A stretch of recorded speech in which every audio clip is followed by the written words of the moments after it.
Car tant que nous vivons, nous sommes sans cesse livrés à la mort pour l'amour de Jésus, afin que la vie de Jésus soit aussi manifestée dans notre chair mortelle. 2 Corinthiens 4:12. À première lecture, il semble que ce verset ne soit qu'une répétition du verset « Nous portons toujours en ce corps la mort du Seigneur Jésus afin que sa vie soit aussi manifestée dans notre corps. » 2 Corinthiens 4:10. Mais lorsqu'il s'agit de paroles prononcées, écrites sous l'inspiration du Saint-Esprit, nous pouvons être certains que toute phrase comporte une richesse spéciale, une nouvelle lumière. Effectivement, cette conformité à Christ en sa mort, dont nous parle ici l'apôtre, elle a sa source dans l'amour de Jésus et du prochain. Et c'est là que gît la différence avec le verset précédent. Dans celui-là, l'apôtre écrit « Nous portons toujours en ce corps la mort du Seigneur Jésus afin que sa vie soit aussi manifestée dans notre corps. » La finale indique suffisamment qu'ici nous sommes seuls en jeu. Il s'agit de vie de Christ, se manifestant en nous.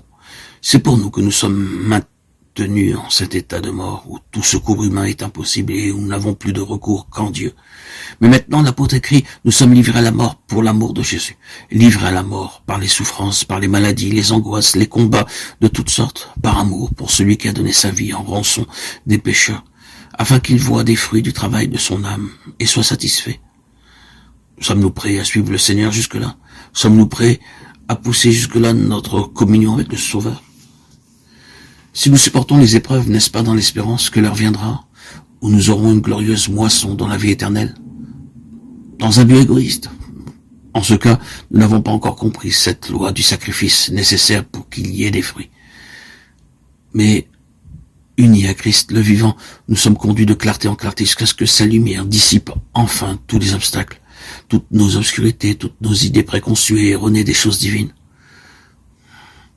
Nous voyons alors à la lumière de sa face que nous sommes bien conduits de gloire en gloire, mais pour être rendus capables d'une communion toujours plus intime avec celui qui est mort, en achevant de souffrir les afflictions de Christ pour son Église. Nous ne sommes plus centrés sur nous-mêmes, sur notre moi, notre ego, de sorte que la mort agit en nous et la vie en vous. 2 Corinthiens 4:12. La vie dans les autres par notre mort. Le voilà le résultat pour les autres. Il se manifeste dans la vie des autres. Peut-être, bien-aimés en Christ, frères et sœurs, désirez-vous gagner des âmes, les amener à Christ? Mais ce désir est-il assez puissant pour que vous veuilliez ne plus avoir en vous que faiblesse?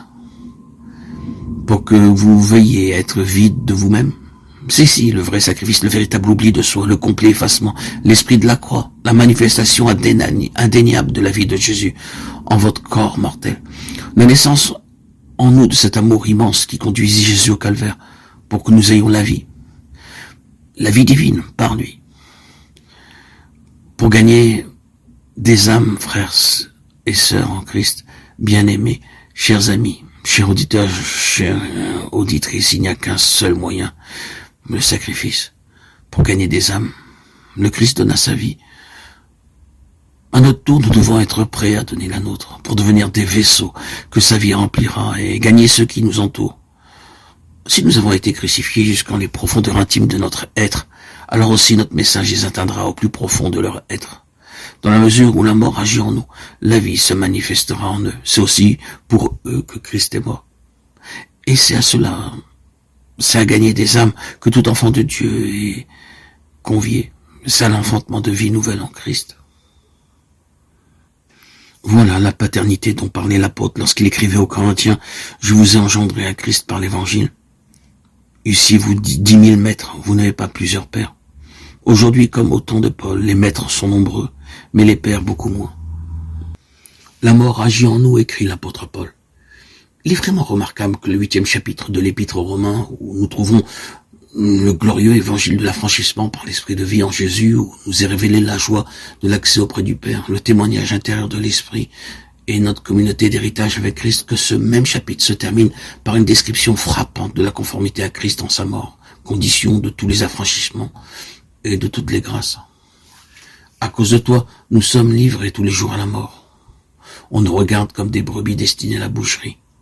Mais nous sommes plus que vainqueurs en celui qui nous a aimés. Romains 8, 36-37. La conclusion réunit l'image de la mort et le cri de victoire. Comme lui, conduit à la mort. Puisque nous le considérons comme mort avec lui, pourquoi nous étonnerions-nous que les autres le fassent aussi? Oh, mes amis, frères et sœurs bien-aimés en Christ, nous pouvons prêcher la croix et même combattre pour la croix. Mais notre message est inutile, impuissant, si nous ne vivons pas une vie crucifiée, si nous ne sommes pas prêts, selon le langage de Paul, à être journellement livrés à la mort, afin que la vie se manifeste dans les autres, à la gloire de celui qui, par amour, est mort et ressuscité. Ainsi donc, la mort agit en nous, mais la vie en vous, écrit l'apôtre. En nous, il y a l'impuissance, la faiblesse, la souffrance, l'accablement, la perplexité, mais en vous, c'est la vie. Qu'il en soit ainsi pour moi, ô Père, puisque cela est bon à tes yeux, qu'il ne soit fait selon ta parole.